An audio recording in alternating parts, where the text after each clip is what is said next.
welcome to I Wrote This Down by Star 25.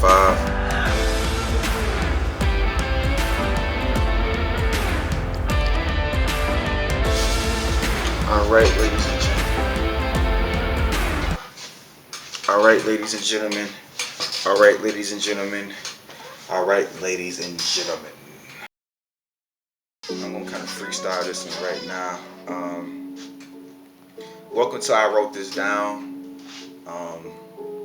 Welcome again. I will roll out the red carpet for you. Today we're going to talk about a topic I thought about right now. As you can see, I'm chilling. I'm chilling at a hotel right now.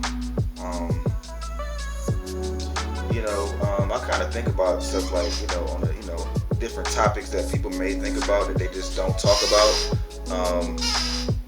I wonder, is it really an extreme on both ends of who stays at a hotel? Like, it's either somebody who's going to be extremely happy or somebody's going to be extremely miserable.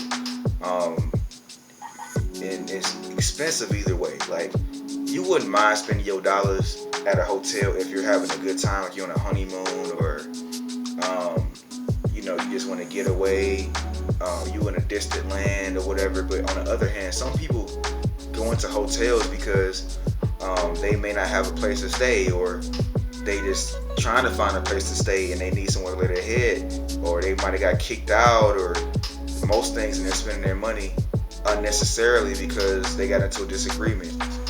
So hotel living is okay. It's all right. You know what I'm saying? It still feels remote. You feel, you kind of feel like on the good side, you feel like, well, yeah, I want this to last forever. I want to, I'm away from the house. I'm in an adventure. But on the other hand, when you're going through something, it's like you feel like, man, I still want to stay here as long as to get my mind together. At the same time, I still want to get back home, or So I'm gonna tell you something. It's very expensive, and honestly, some hotels are very arrogant because they charge a high price and they don't. Like, for example, I was at one hotel on the south side of Tucson or whatever, and they charged me it was a cheap rate though. It was like maybe almost 40 a night, and it was like so disgusting. It was in the hood. The sheets literally looked white, but it looked like somebody just laid on it, clipped their toenails in the bed. It looked like the walls and the crevices in the corners was dirty, and it looked like a beat down apartment. The water was leaking in the bathroom, and TV was terrible. It was just like, it's a cringe moment. And I have advice for you, because I didn't do this at first. I just kind of trust the ratings online, or and sometimes I get the comments, and I would just say, come on, let's check it in. But I'll advise you, ask the clerk at the desk, could you check out your room before you pay for it? Because in most cases, if you're doing a long extended stay, they won't give you a refund immediately. Because once that money comes off your card, you have to wait maybe 2 or 3 to 5 business days before you get your money back. And what if you need it right now, in case you didn't like that hotel, go to a different one? So always check. Usually, in my experience, they take your ID as collateral, and for good reason, because they don't want you to take the key, and they got to come looking for you, and you know what I'm saying, stuff like that. So I just would say that, always be on alert for that. Always get a hotel in an area where there's food, there's water in the vicinity. A lot of these hotels, you gotta check the bed linen, make sure there's no bed bugs, make sure no bugs can crawl into your apartment. Your hotel, forgive me. And make sure if you have possessions, if you have, keep them close to you. But because housekeeping gonna come almost every day. In some instances, in some hotels, but for like at Red Roof Inn, you just close the curtain, they don't mess with you. I guess if you open the curtain, that's a signal to them to come do housekeeping. But the reason why I don't really like housekeeping, because sometimes I do bring valuables with me, and I don't trust even the people that clean. Even though they work for Red Roof Inn, they might not be happy. They might just have that where they just need to hit a lick and flip something. And I just don't trust it. I just kind of keep my door closed and locked. You know what I'm saying? Don't forget your key card. I mean, this is some basic stuff I'm saying, but always double check to make sure your key card's on you. And sometimes your key card go out, so I had the experience at a different hotel where key card went out, and I had to keep going to the clerk to recharge the card. Things of that nature. But hotel living is cool. I don't really see an in between person coming to stay at a hotel. It's either you out having a great time or you having a bad time. It's better to being homeless, I should say. So be appreciative if you live in an apartment. If you live with somebody, get along with them. If you real heated, just walk away from the situation. Get out for a minute. Chemically speaking in your body, you angry, but after like a few minutes, 10 to 15 minutes, you'll calm down. Unless you have unforgiveness in your heart. But I just wanted to put that out there, y'all. Hotels are very expensive. You can probably find cheaper rates on like Priceline.com or Hotels.com, or even this. You probably can just call the hotel itself and ask for the in-house price, and always ask whether or not they do free cancellation.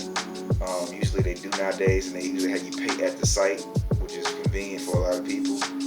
And they even reserve your spot without even having to pay anything. You might have to give your credit card or debit card information, but they don't charge you until you actually check in. Most check-in times are 11 a.m. Check-in, 3 p.m.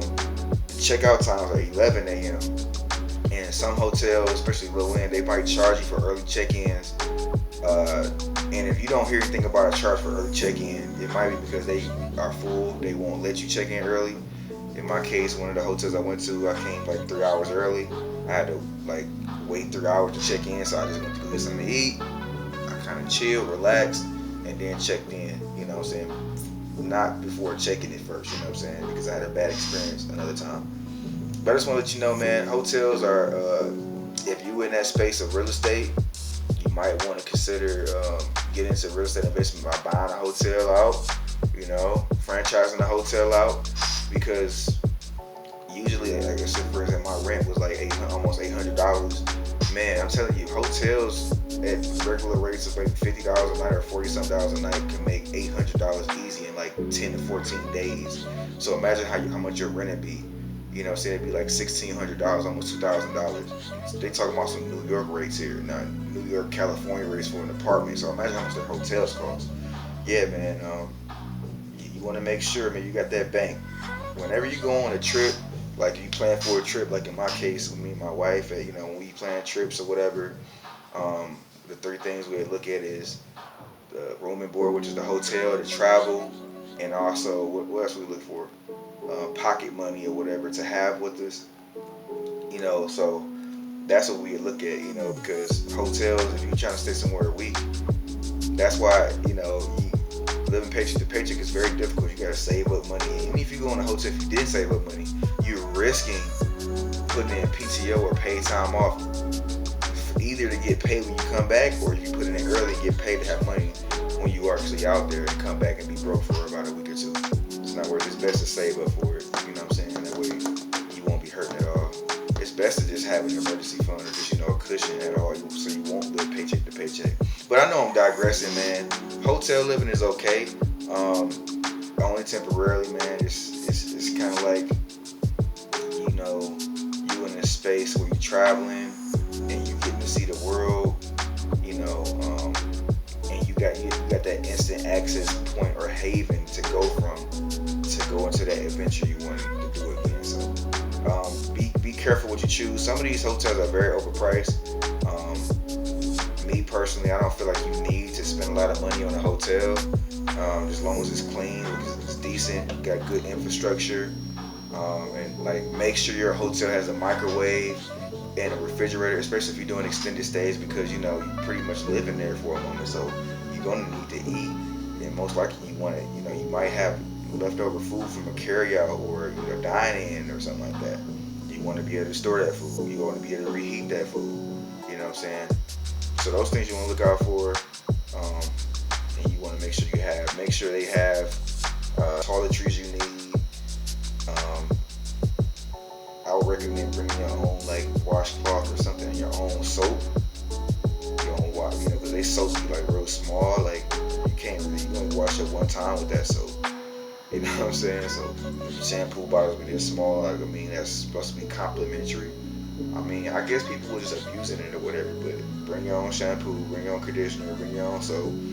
They're not gonna most likely they're not gonna present you a toothbrush unless you request one. Bring your own toothbrush, bring your own toothpaste, and mouthwash if you need to. That's been enough for me, man. I just wanted to share that with y'all. That was some of my heart. But God bless you and thank you for tuning in to I Wrote This Down. Have a blessed day.